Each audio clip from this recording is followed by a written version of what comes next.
In December 2019, the world was stunned by the news of one disease which was firstly noticed in Wuhan, China.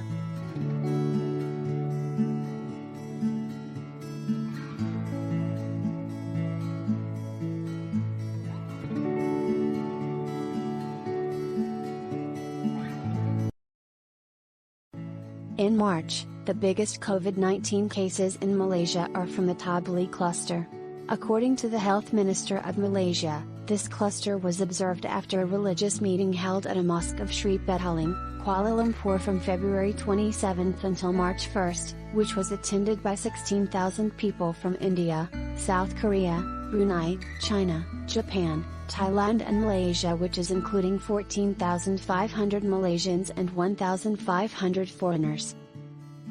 The objective of this case study is to describe and analyze the COVID-19 cases which is from Tabligh cluster in Sri Petaling, Kuala Lumpur.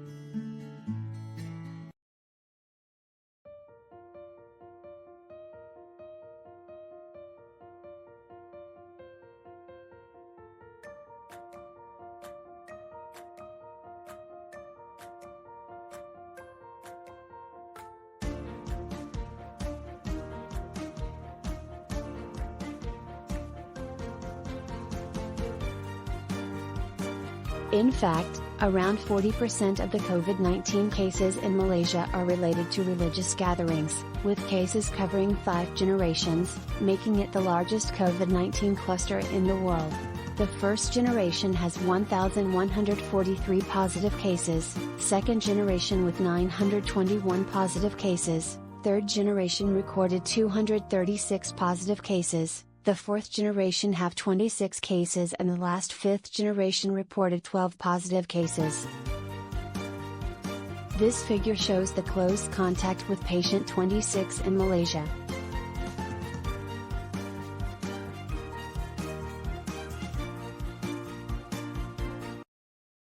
Based on the figure 1, Malaysia has identified 14 new cases of COVID-19, which is all were found to be in near contact with patient 26, out of 14 confirmed cases.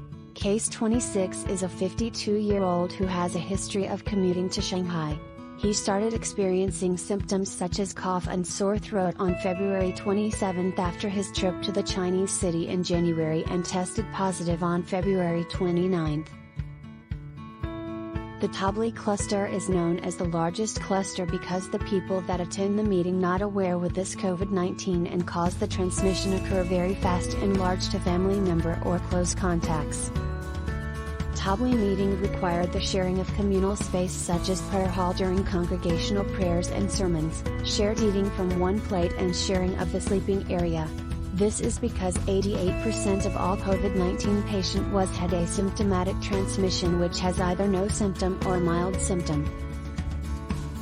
According to Dan Shri Dr. Noor Hisham, on the date of the religious meeting held at a mosque of Sri Petaling, Kuala Lumpur from February 27 until March 1, 40 of the Malaysian attendees have tested positive for COVID-19. Of the 40 cases, 4 were recorded from Negeri Sembilan, 4 from Johor, 2 from Pahang, 15 from Sabah, 3 from Kelantan, 2 from Perak, 5 from Penang, 1 from Perlis, 2 from Kedah and 2 from Labuan.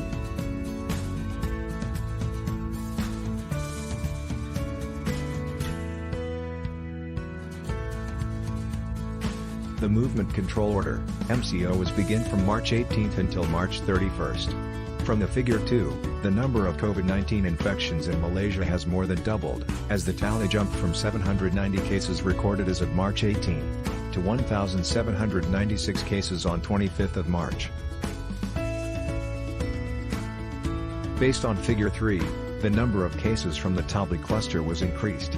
On 11th of March, the first positive cases of COVID-19 from this cluster in Malaysia were identified, which are cases 131 and 136 that involve Malaysians from Pahang and Negeri Sembilan who attended the conference.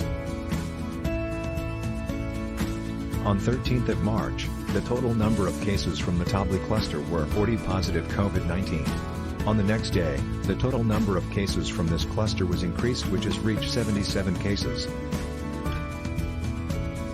One of the subclusters is in Simpang Renggam, Kluang Johor in South Malaysia, where after March 15, 2020, a sharp rise in COVID-19 cases was reported. The two major areas affected in Simpang Renggam is due to religious groups and a wedding reception attended by Sri Petaling participants because they were not complying with isolation and quarantine measures.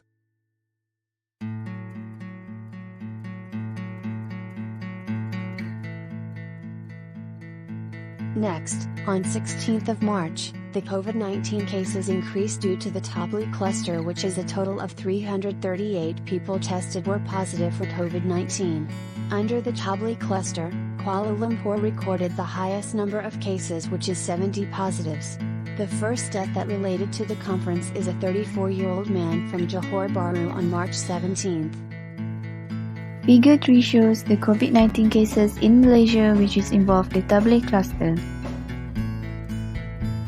Figure shows the local spread of COVID-19 cases originated from Sri Petaling, Kuala Lumpur. Figure shows the number of COVID-19 deaths from Tabligh cluster in Malaysia.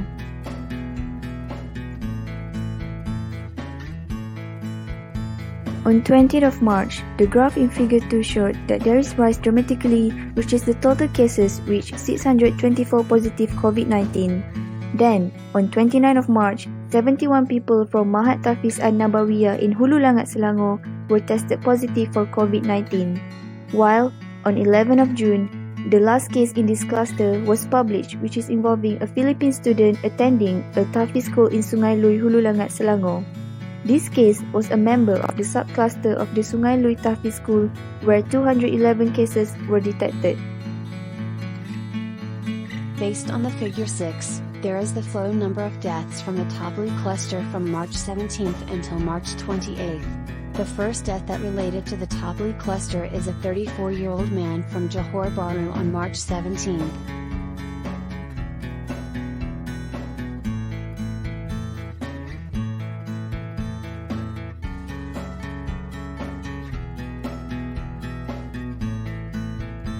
The second death is on March 20th that involved a 58-year-old man from Sabah.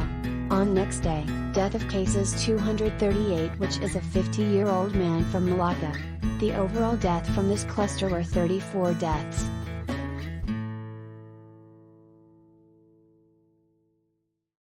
This is the chronology of Movement Control Order, or known as MCO.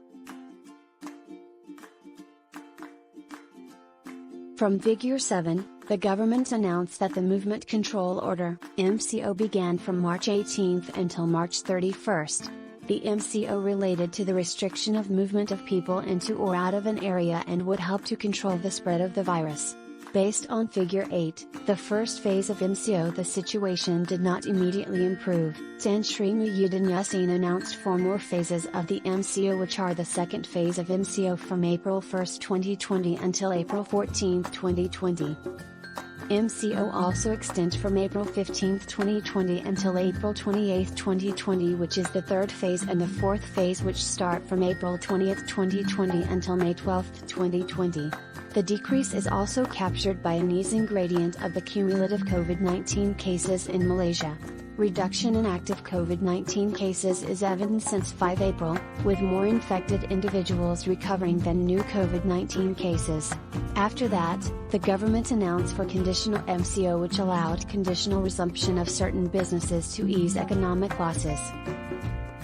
This figure shows the growing of COVID-19 in Malaysia since March 13, 2020. This shows the efforts to contain COVID-19 outbreak.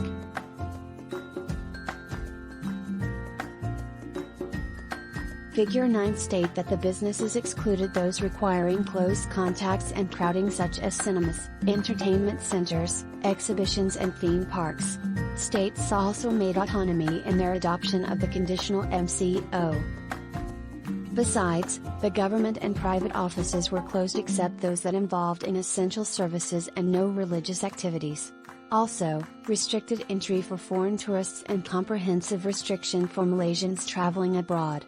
Those are returning from overseas need to be quarantined for 14 days. Lastly, no social gathering and all educational institutes are closed. These are the three strains of coronavirus that were spreading around the world, which are Type A, Type B, and Type C.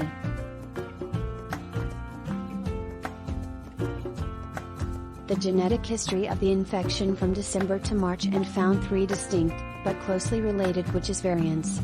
Strains that were Type A is from the original virus that transmitted to human from bats via pangolins, which not the common in China. Also, considered as the root of the outbreak. There were two subclusters, which were one linked to Wuhan and one common in America and Australia.